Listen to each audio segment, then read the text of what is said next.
বল্টু পল্টু আবুল মফিজ 4 বন্ধু 5 স্টার হোটেলে ডিনার করেছে। ডিনার শেষে 4 জন বিল দেওয়া নিয়ে তর্ক করছে। এ বলে আমি বিল দেব, ও বলে আমি বিল দেব।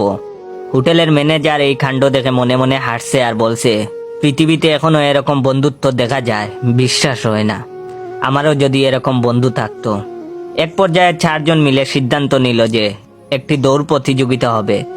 প্রতিযোগিতায় যে জয়ী হবে সে বিল পরিশোধ করবে। হোটেলের ম্যানেজার হুইসেল বাজালো, 4 জন একসাথে দৌড় দিল। ম্যানেজার তাদেরকে উৎসাহ দিতে লাগলো।